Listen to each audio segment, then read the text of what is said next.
Salah satunya adalah yang paling senang tafakur itu Abu Bakar As-Siddiq. Itu hobinya tafakur banget. Sehingga karena Abu Bakar ini orang yang sangat rajin tafakur dan berkorban yang paling banyak untuk agama Allah, Allah kasih dia hikmah yang lebih dibandingkan sahabat yang lain. Sampai tingkat hikmahnya itu kepada kepekaan jiwa. Yang kalau kita mungkin nyebutnya dengan istilah basiroh, punya kepekaan jiwa. Itu Abu Bakar. Salah satu contoh kepekaan jiwanya, beliau memahami teks, memahami Al-Quran lebih dalam daripada sahabat yang ngerti tafsir. Makanya saya bilang, belajar Al-Quran jangan hanya membaca teks, jangan hanya membaca tafsir, jangan hanya membaca syarah hadis, tapi tafakur juga. Karena ketika kita udah tafakur, kita akan memahami itu lebih dalam daripada orang yang ahli secara wawasan dan teori. Abu Bakar membuktikan itu.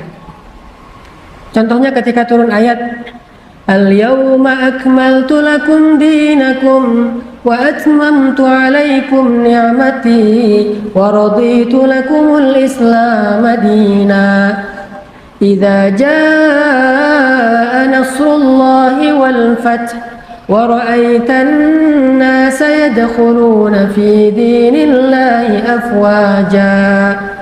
Ketika ayat ini turun, ayat tentang sempurnanya agama, sudah lengkap semua syariat, maka semua para sahabat itu bertakbir karena bahagia. Allahu Akbar, Allahu Akbar, agama sudah sempurna, syariat sudah utuh, syariat sudah lengkap, bertakbir semuanya, kecuali Abu Bakar menangis.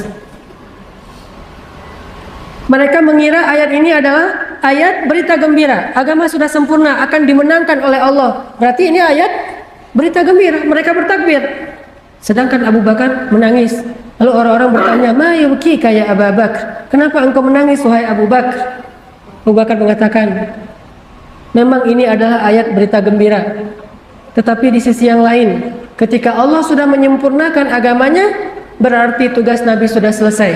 Dan jika tugas Nabi sudah selesai, berarti sebentar lagi Nabi akan kembali kepada Tuhannya dan akan berpisah dengan kita. Baru para sahabat menangis semuanya. Jadi loadingnya beda.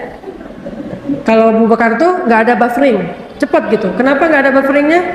Loadingnya cepat karena beliau punya kepekaan jiwa yang lebih dan memahami teks lebih dalam daripada orang ahli tafsir. Ibnu Abbas saja nggak sepaham itu. Padahal Ibnu Abbas ini hibrul ummah, ahli Al-Quran. Salim Maula Abi Huzaifah, hamil Al-Quran. Ibnu Mas'ud, qari'ul Quran, qari'nya Nabi SAW. Tetapi ketika turun ayat ini, mereka memahami secara teori. Abu Bakar memahami apa yang ada di balik itu, namanya hikmah. Karena hikmah itu sesuatu yang di baliknya, yang tidak akan terlihat hanya dengan pemahaman teoritis atau ilmiah. Itulah Abu Bakar As-Siddiq. Baru mereka pada nangis. Gitu juga ketika turun ayat idza jaa nasrullahi wal fath, saat saat Fathu Makkah. Ketika Fathu Makkah, semua orang waraitan nas yadkhuluna fi dinillahi afwaja. Orang berbondong-bondong masuk Islam. Bahkan yang dulunya memusuhi Islam sekarang menjadi pembela Islam, seperti Ikrimah, seperti Sofwan, seperti Suhail. Banyak orang-orang yang benci kepada Islam sekarang menjadi pemeluk Islam. Sehingga seolah-olah dakwah ini sudah berada di puncaknya, sudah menang. Maka Abu Bakar pun menangis. Orang-orang bertanya lagi, "Ya Abu Bakar, bukankah hari ini hari bahagia? Ketika manusia berbondong-bondong masuk Islam dan dakwah kita sudah dimenangkan, kenapa engkau menangis?" Kata Abu Bakar, "Ma ba'dal kamali illa nuqsan." Tidak ada yang terjadi setelah kesempurnaan kecuali kekurangan. Artinya kalau udah sampai di puncak, maka yang setelahnya adalah penurunan. Dia bisa melihat sesuatu yang setelahnya. Kalau kita masih belum di puncak, berarti ini akan naik terus nih. Tapi kalau udah di puncak, yang setelahnya adalah turunan. Maka tidak ada setelah hari ini yang penuh dengan kesempurnaan kecuali kekurangan. Dan apa yang dimaksud dengan kekurangan? Yang pertama, kekurangan itu adalah kita akan ditinggalkan oleh Rasulullah SAW. Itu nukson pertama yang sangat menyedihkan. Nukson kedua, terjadinya fitnah, di mana orang-orang banyak yang keluar dari Islam dan munculnya nabi-nabi palsu. Fitnah di zaman Abu Bakar. Tetapi di balik semua itu tetap menunjukkan bahwa punya firasat yang dalam. Karena Abu Bakar ini orang yang suka tafakur, dan dengan tafakur itu Allah melembutkan jiwanya sehingga Abu Bakar dikenal dengan orang yang istilahnya raqiqul qulub, raqiqul qalb, orang yang hatinya lembut sekali, peka banget. Raqiqul qalb, hatinya riqqah, sangat lembut. Bahkan ketika Rasulullah sakit, lalu Rasulullah meminta Abu Bakar yang jadi imam, kan suruh Abu Bakar untuk menjadi ya ummun nas, menjadi imam bagi orang-orang.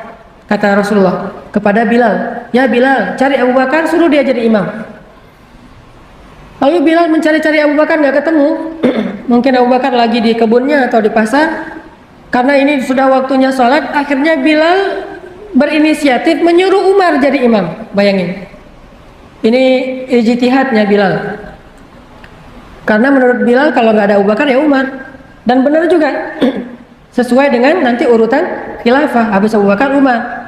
Jadi Bilal juga ngerti. Cuman dalam hal ini Rasulullah nggak setuju. Begitu Umar kata Bilal, ya Umar kamu jadi imam, Rasulullah nggak bisa ke masjid lagi sakit. Oh gitu, ya udah dikumpulin orang. Begitu Umar bertakbir, kan suara Umar itu keras banget tuh, Allahu Akbar. Dan Nabi rumahnya di sebelah masjid, mendengar suara Umar, apa kata Nabi? La, amma hadza fala. Jangan, kalau yang ini jangan nih, jangan, kata Rasulullah, teriak dari dalam rumahnya. Langsung Umar membatalkan sholat, jadi Bilal dipukulin Bilal sama Umar. Lo, ngapain lo nyuruh gua jadi imam, Rasulullah aja gak setuju, kata Umar. Nabi saking gak setujunya tuh sampai teriak-teriak, nggak boleh, yang ini nggak boleh jadi imam. Maksudnya nggak boleh dia jadi imam selama masih ada Abu Bakar. Akhirnya Umar langsung balik badan nyari, pok Bilal. Aduh Umar, ya Bilal, celaka kamu, kata Umar. Kenapa kamu suruh saya? Sementara Rasulullah nggak setuju. Kata Bilal, emang sih Rasulullah tuh nyuruhnya Abu Bakar, cuma nggak nemu. Saya udah ngepo-ngepoin, nggak ada yang aktif handphonenya. Di miss call nggak diangkat, di japri nggak dibaca, nggak kerit aja tuh. Atau gimana nih, udah waktunya sholat. Akhirnya semuanya pada dikerahkan nyari-nyari Abu Bakar. Pas Abu Bakar datang, baru Abu Bakar menjadi imam dan Rasulullah diam, setuju dengan keimaman Abu Bakar. Nah, ketika Rasulullah menyuruh Abu Bakar jadi imam, Aisyah protes. Karena Aisyah itu anaknya sendiri, anaknya Abu Bakar, protes, ya Rasulullah, suruh orang lain, jangan Abu Bakar. Sesungguhnya Abu Bakar itu orang yang lembut sekali hatinya. Kalau dia jadi imam, saya khawatir lebih banyak menangisnya daripada bacaannya. Bayangin, baru Bismillahirrahmanirrahim, Alhamdulillahirabbil alamin, udah aja nangis. Ini kapan selesainya nih, nangis melulu. Karena Abu Bakar itu kalau baca Quran, satu ayat baca, nangisnya kayak udah baca satu lembar. Baca lagi satu ayat, nangisnya lama seperti baca satu lembar. Nangis saja karena hatinya lembut dan dia faham sesuatu yang tidak difahami secara teori. Tafakur. Sampai pada waktu subuh, setelah Rasulullah selesai sholat, Rasulullah berdiri di atas mimbar. Ini hari subuh terakhir Rasulullah sebelum wafat. Itu hari terakhirnya Rasulullah di muka bumi. Rasulullah berdiri dalam keadaan lemah, keringetan, lagi meriang berat, dan itu sakit keras beliau memaksakan berdiri. Dan Nabi mengatakan, wahai kaum muslimin, sesungguhnya ada seorang hamba Allah yang diberikan pilihan oleh Allah antara kembali kepada kekasihnya atau tetap bersama keluarganya. Maka hamba itu pun memilih untuk kembali kepada kekasihnya karena dia rindu kepada kekasihnya. Langsung Abu Bakar yang duduk di depan mimbar nangis. Umar terus menoleh Abu Bakar. Abu Bakar, ngapain nangis? Bisa aja itu yang dimaksud adalah Bani Israel, laki-laki itu adalah Bani Israel. Jadi Umar memahami Nabi lagi berkisah nih. Ada seorang laki-laki yang diberikan pilihan, mau kembali kepada kekasihnya atau tetap bersama keluarganya. Dia memilih kembali kepada kekasihnya karena tidak tahan dengan rindu kepada kekasihnya. Oh, ada ya Bani Israel. Kirain sama Umar Bani Israel orang soleh. Kalau Abu Bakar mengatakan, ya Umar, tahukah kamu siapa laki-laki itu? Kata Umar, emang siapa? Dialah Rasulullah SAW. Beliau ternyata sudah diberikan pilihan untuk kembali kepada Allah atau tetap bersama kita, dan beliau telah memilih untuk kembali kepada Allah. Baru satu masjid nangis. Selalu aja gitu. Beda. Yang satu udah nangis duluan, yang lain, oh ya udah nangis deh. Jadi nangisnya nunggu komando dari Abu Bakar. Dan ternyata Abu Bakar faham tentang hadis itu. Umar nggak faham. Ini orang yang rajin tafakur. Terus sahabat lain yang rajin tafakur dan sangat peka adalah Utsman bin Affan. Utsman ini juga punya basirah, rajin tafakur, Allah berikan kepekaan di dalam jiwanya. Saya pernah cerita mungkin pada masa kekhalifahan Utsman jadi Amirul Mukminin, Utsman itu juga selain presiden, dia imam di masjid, dia juga yang mengajarkan Al-Quran. Jadi presiden, imam, ulama sekaligus. Ini Khulafaur Rasyidin tuh empat-empatnya kayak gitu, ideal gitu ya. Dia presiden, dia imam masjid, dia juga yang ngajarin ilmu. Terutama Ali yang paling luar biasa di antara empat ini kalau ilmunya. Nah, Utsman lagi ngajarin ilmu Al-Quran di masjid. Dan mereka tuh sangat menghargai majelis ilmu. Bagi mereka mencari ilmu itu bukan berapa lama belajar, bukan ijazah, bukan berapa banyak teori yang diajarkan, tetapi keberkahan dari ilmu. Sehingga diantara adab duduk dalam majelis ilmu yang bagi mereka itu wajib, walaupun secara fikih tidak wajib, adalah sebelum masuk ke dalam majelis ilmu berwudu. Itu mereka tuh berwudu dulu. Udah gitu pakai baju yang bagus, yang bersih. Kemudian pakai parfum, khususnya untuk laki-laki pakai parfum. Udah gitu diam gitu. Saking diamnya majelis ilmu di zaman sahabat, Nabi kalau lagi ngomong itu di masjid kayak nggak ada orang. Nabi kayak lagi ngomong sendiri, nggak ada suara sama sekali. Jangankan suara, gerak aja nggak ada.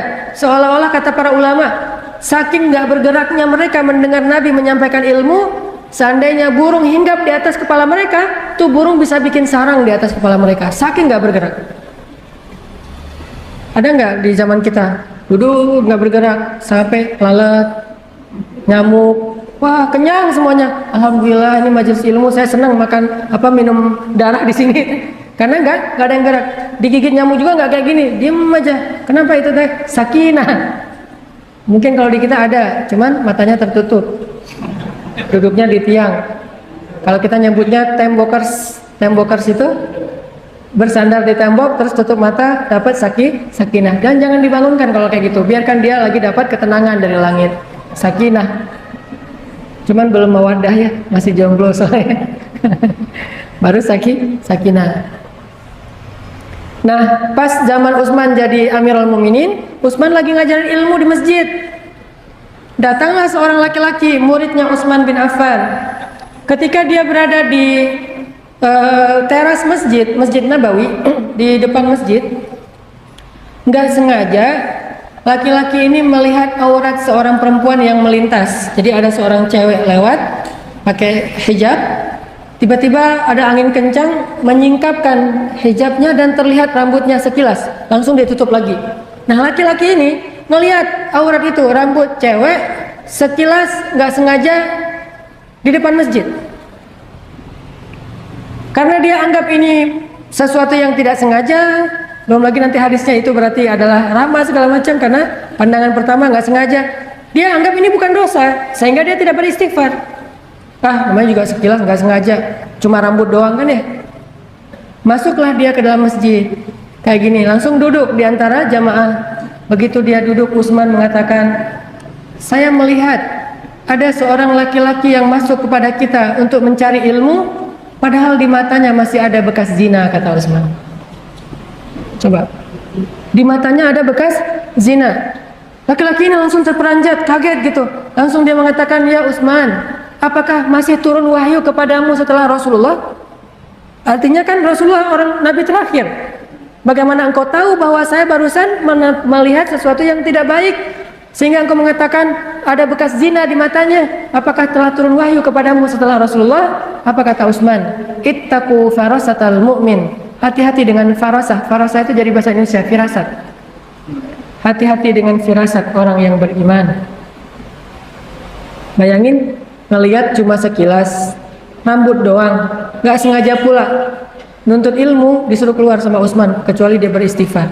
Gimana kalau yang lebih dari itu? Sengaja nyari, browsing, ngepoin, ngeklik, ngelihatnya bukan cuma rambut, dan sengaja, dan nggak sekilas, dan lebih dari rambut. Kira-kira gimana tuh nuntut ilmunya? Itulah bedanya mereka dengan kita. Kalau kita mencari ilmu itu untuk direkam di dalam pikiran kita, hafal, tahu, ngerti. Nanti kalau ustadznya nyebut lagi, oh saya udah pernah dengar. Kalau kita baca lagi, oh gua udah pernah tahu tuh. Kalau dibacakan sama teman, saya udah hafal hadisnya. Bagi kita ilmu tuh di sini. Bagi mereka ilmu itu di sini. Kalau ilmu di sini, sambil bermaksiat pun bisa mencari ilmu. Ini konsep barat nih. Orang barat kan kayak di film-film atau di mana tuh mencari ilmu pacaran. Bahkan di kelas tuh duduknya satu bangku berdua, cewek cowok dengan pacarnya. Nanti ada apa live party misalnya, ada misalnya summer party segala macam, tetap aja ada party-partian. Tetapi juara kelas, berprestasi, nilainya bagus, doktoralnya di usia masih 20 tahun. Karena ilmu mereka cuma di sini. Nggak akan membuat hati mereka beriman dengan ilmu seperti itu. Sedangkan orang Islam mencari ilmu itu bukan untuk dihafal, tetapi fiqhul qulub, difahami dengan hati, dan itu tidak akan bisa didapatkan kecuali dengan cara meninggalkan dosa. Beda cari ilmu ala barat dengan ala Islam. Kalau ala barat sambil bermaksiat juga dapat ilmu, tapi dalam Islam dosa kecil menghalangi kita dari ilmu. Itu yang dialami oleh Imam Syafi'i kan, ke pasar nggak sengaja ngelihat ada seorang ibu-ibu betisnya keangkat, namanya orang di pasar gitu lagi kerja, betisnya keangkat nggak sengaja, langsung Imam Syafi'i memalingkan wajahnya, lupa beberapa hadis. Dan ketahuan banget Imam Syafi'i kalau lupa, soalnya nggak pernah lupa. Kalau kita ngerasa biasa-biasa aja, karena emang kita jarang ingat, makanya nggak tahu kalau ada lupa. Emang saya nggak pernah ingat apa-apa. Kalau orang menghafal Quran itu ketahuan, kalau dia habis ada dosa itu ketahuan. Apa ketahuannya? Murojaahnya susah. Ayatnya lupa, itu orang yang hafal Quran. Jadi kalau kita nggak ngafal Quran, nggak akan ketahuan. Saya mah ngeliat gitu biasa-biasa aja. Ya biasa-biasa aja, karena nggak ada ayat yang dihafal, tidak ada hadis yang dihafal, sehingga nggak ada yang lupa. Kalau kata teman-teman, hati-hati jaga pandangan, hilang hafalan. Kecuali bagi yang tidak menghafal gitu ya. Kalau yang nggak menghafal, ada juga yang nakal. Nggak apa-apa, hilang hafalan, ntar hafal lagi. Gitu. Gampang kalau hilang nanti dihafal lagi. Artinya kepekaan itu al-fiqhu fiqhul qulub, pemahaman yang di hati itu tidak akan didapatkan kecuali dengan tadi meninggalkan dosa. Makanya kata Utsman ini orang yang hatinya peka, dan itu salah satunya dibangun dengan banyaknya bertafakur. Dan kita nanti bisa baca kalau dalam biografi Utsman itu kalimat-kalimat tafakurnya Utsman itu luar biasa. Dan di antara semua hamba-hamba Allah yang ahli tafakur ulul albab ini, Rasulullah SAW adalah orang yang paling sering menyampaikan hadis-hadis tafakur. Contoh nih, tafakur itu kan artinya menghubungkan suatu objek dengan penciptanya, pemiliknya. Lihat gunung, Allah cipta tadi. Lihat langit, Allah cipta. Kalau nggak bahasa itu minimal kita bahasanya Masya Allah, Subhanallah, Allahu Akbar. Itu artinya menghubungkan suatu objek semesta dengan pemiliknya. Itu namanya tafakur. Kayak tadi ayatnya, Rabbana ma khalaqta hadza batilan subhanaka faqina adzaban nar. Dan gak usah terlalu ribet dengan yang benar subhanallah atau masya Allah, sama aja lah. Saya sering banget dapat pertanyaan, Ustadz, kita kalau ngelihat keajaiban alam semesta bacanya yang benar subhanallah atau masya Allah ya? Ayatnya subhanallah tuh. Subhanak artinya subhanallah, bisa juga masya Allah, tergantung maksud.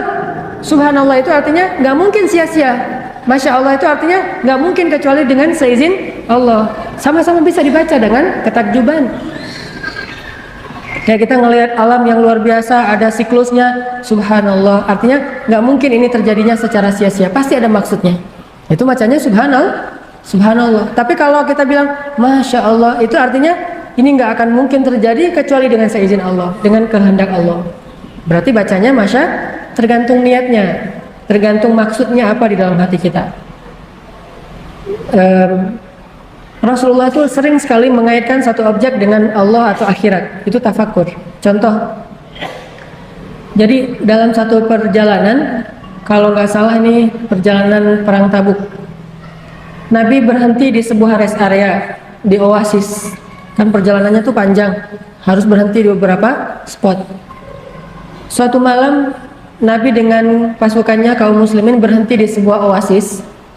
dengan takdir Allah kebenaran waktu itu malam bulan purnama, dan mungkin purnama yang paling sempurna. Kayak mungkin di kita tuh ada fenomena bulan yang paling dekat jaraknya dengan bumi sehingga bulan terlihat lebih besar.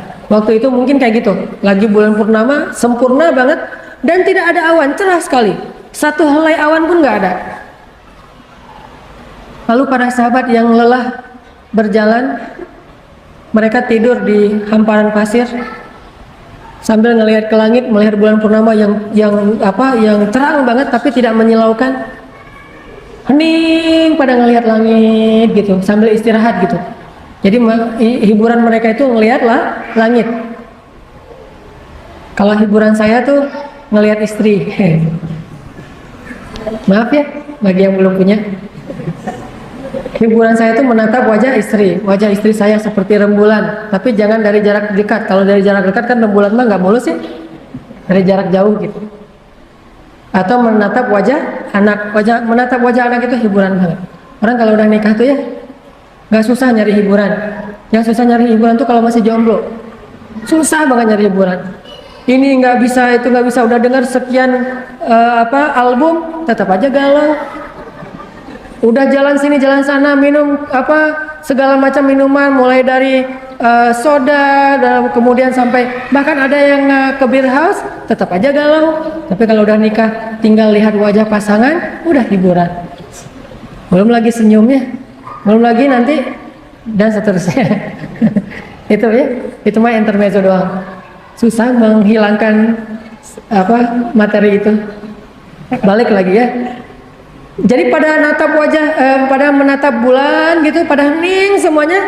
Tiba-tiba Nabi mengatakan, tahukah kalian nanti penduduk surga itu akan menatap wajah Allah seperti saat ini kalian menatap bulan. Tidak ada penghalang di antara mereka, kata Nabi.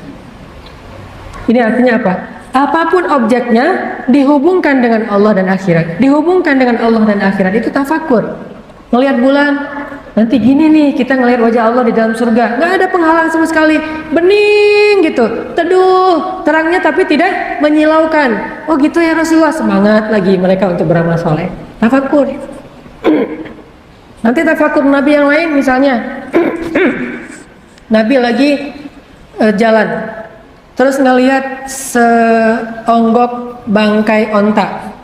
Jadi ada bangkai onta yang sudah dipenuhi belatung, dan onta itu namanya onta saibah. Saibah itu artinya onta yang menurut keyakinan orang Arab jahiliyah, onta yang membawa sial, kutukan. Ciri-cirinya telinganya dipotong. Jadi ada hamin saibatin, banyak istilah-istilah onta pembawa sial di zaman jahiliyah. Nah onta ini kalau udah dipotong telinganya, nggak ada yang mau makan dagingnya, tidak ada yang mau minum susunya, dan tidak ada yang mau menungganginya. Kenapa? Dianggap onta pembawa sial. Hidupnya aja nggak ada yang mau, apalagi matinya. Jadi Nabi lagi jalan ngelihat satu bangkai saibah, onta yang dipotong telinganya dan dipenuhi belatung, bau bangkai luar biasa. Terus Nabi bilang kepada para sahabat, "Hei, siapa di antara kalian yang mau membeli bangkai ini?" kata Rasulullah. Sahabat heran, "Ya Rasulullah, dikasih gratis juga kami nggak mau. Jangankan udah mati, hidup juga nggak ada yang mau ya Rasulullah, onta saibah." Kata Nabi, "Sesungguhnya dunia di mata Allah nilainya lebih rendah daripada bangkai ini di mata kalian." Ini namanya tafakur. Ngelihat apa aja dihubungkan dengan Allah.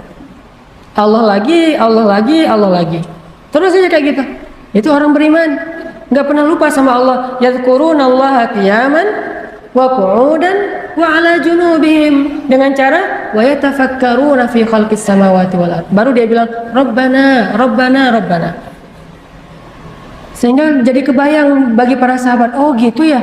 Berarti Allah tuh kalau nggak ngasih dunia kepada hambanya yang beriman, nggak zalim. Soalnya bagi Allah dunia itu nggak ada harganya. Seandainya kata Nabi, dunia itu ada harganya walaupun sebelah sayap nyamuk, maka Allah tidak akan ngasih dunia itu sedikit pun kepada orang kafir.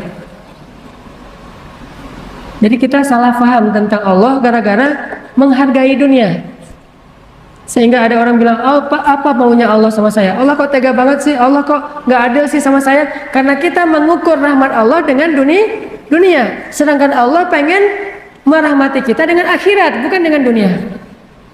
Kita nggak ngerti, salah paham, misunderstanding, miskomunikasi sama Allah. Seandainya dunia ini nilainya ada, walaupun cuma seberat sebelah sayap nyamuk. Berapa gram kira-kira sebelah sayap nyamuk? Nggak ada gramnya.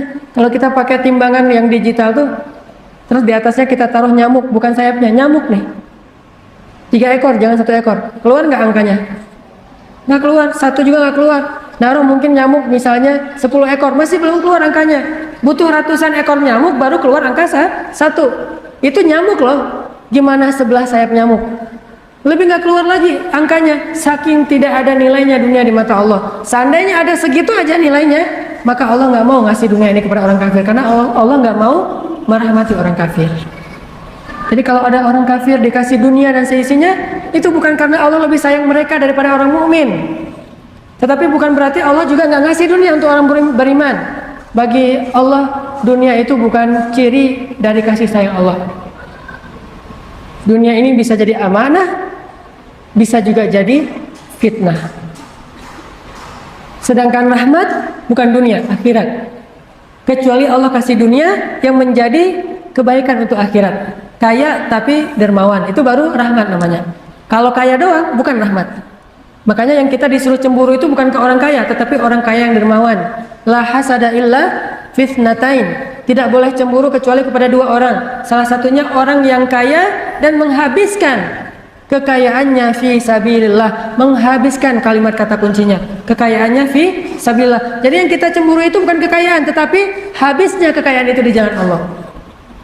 Jadi dunia itu baru jadi rahmat kalau dunia itu membawa orang kepada akhirat, baru jadi rahmat. Kalau semata-mata dunia saja, itu bukan rahmat di mata Allah. Jadi jangan salah paham. Kok saya setelah hijrah malah susah hidup saya? Jangan salah paham. Kalau setelah kita hijrah, setelah kita bertaubat, setelah kita memperbaiki diri, dunia kita malah jadi susah.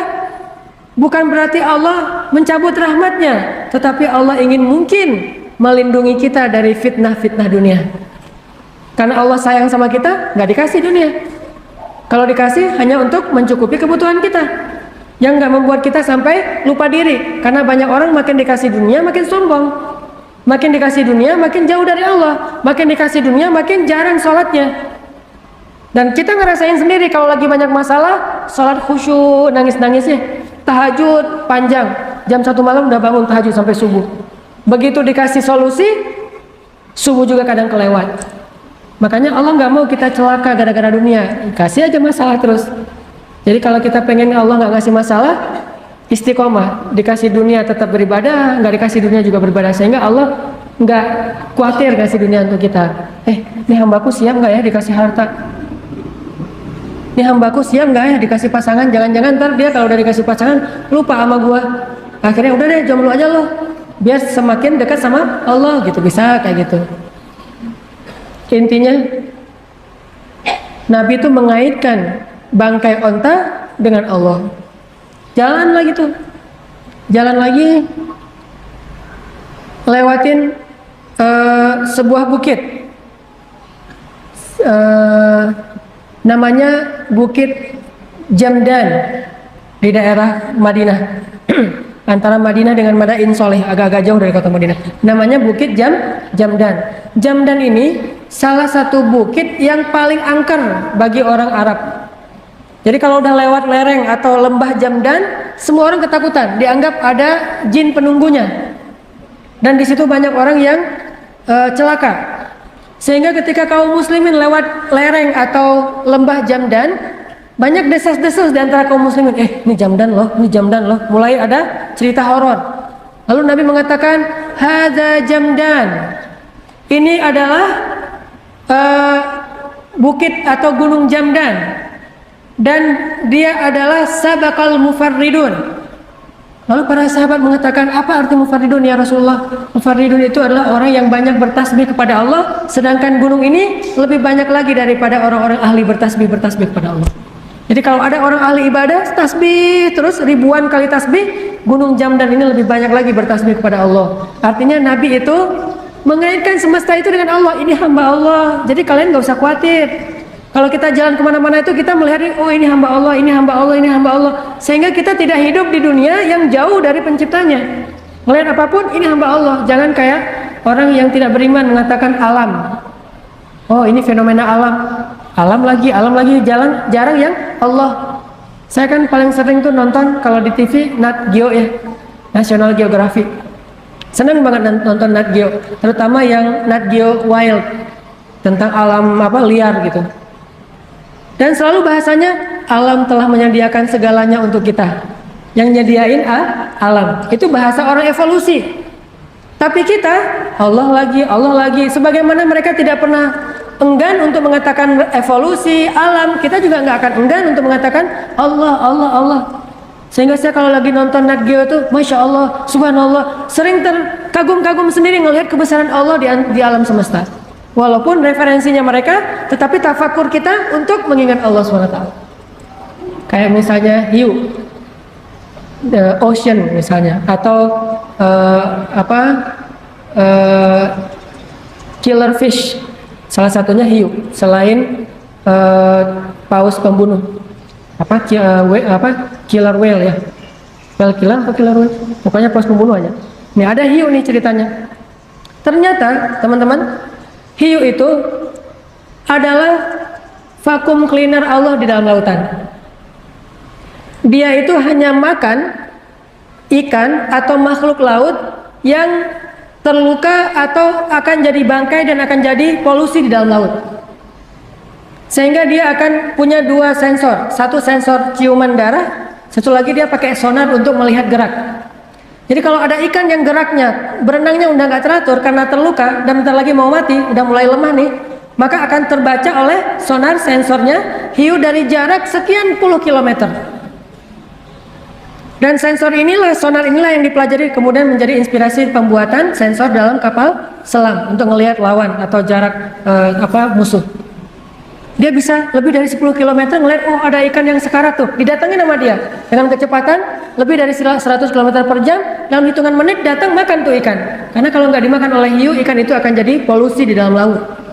Makanya kalau kita berenang di laut jangan panik. Begitu panik, wah hiu, ada yang makanan saya tuh. Berenangnya kacau gitu ya, nggak teratur. Sehingga kalau kita lihat orang-orang barat, kenapa yang diving sering di sebelah hiu tapi kok nggak diserang? Karena gerakan mereka itu udah teratur, udah punya ilmu berenang atau ngedive. Coba bayangin diving pas lewat hiu langsung panik sendiri. Hiu yang tadi nggak tahu jadi tahu tuh. Hiu walaupun di sebelah kita kalau geraknya teratur, menurut teori di Nat Geo nih, walaupun gerak di sebelahnya kalau geraknya teratur, nggak akan kebaca oleh sonarnya. Sehingga dianggap bukan makanan, tetapi dianggap teman. Hey bro, gitu. Kalau teratur, tapi kalau bukan teratur, bukan bro tuh. Langsung, wah ini makanan saya, walaupun jaraknya puluhan kilo. Masya Allah langsung. Ini namanya tafakur. Sama kayak gajah. Pernah dengar suara gajah? Kalau gajah bersuara yang bisa kita dengar, berarti dia lagi guyon. Kalau dia manggil temannya, kita nggak bisa dengar. Dia menggunakan suara frekuensi rendah yang tidak mampu didengar oleh manusia. Kita tuh bisa mendengar suara dengan frekuensi tertentu yang udah tinggi. Itu aja kadang-kadang, masih aja. Gajah teh memanggil temannya dalam jarak sampai 12 km itu dengan frekuensi rendah yang kita aja nggak dengar di sebelahnya. Kita di sebelah gajah nih. Kita nggak tahu ternyata dia lagi manggil temannya 12 kilo. Kita yang di sebelah dia nggak dengar. Beda indra. Gimana kita tahu gajah lagi manggil temannya? Telinganya dibuat tegak gini, kemudian di bawah pipinya itu kembang kempis. Itu berarti dia sedang mengeluarkan suara frekuensi rendah yang didengar oleh temannya 12 kilo lebih, dan dia mengatakan, teman-teman, ini ada makanan nih. Ini ada kebun tebu. Akhirnya temennya yang dari jarak 12 kilo langsung datang. Kalau dalam teknologi kita disebut dengan share location. Jadi dia nge-share log ke temennya tuh pakai frekuensi rendah. Langsung, oh ya ntar sinyalnya putus-putus nih kata temennya teh. Ngejar langsung ke spot itu dan nggak meleset sama sekali. Allah maha besar. Tidak ada yang sia-sia yang Allah ciptakan. Makanya Tafakur. Nabi itu suka sekali mentafakuri sesuatu dan dikaitkan dengan Allah atau minimal dengan akhirat. Naik gunung Uhud. Kata Nabi, Uhud adalah gunung yang kami mencintainya, dia mencintai kami. Uhud itu salah satu gunung-gunung surga, dan seterusnya. Pokoknya tafakur aja. Makanya coba kalau teman-teman jalan, namanya bukan tadabbur alam ya. Kalau tadabbur mah Al-Quran.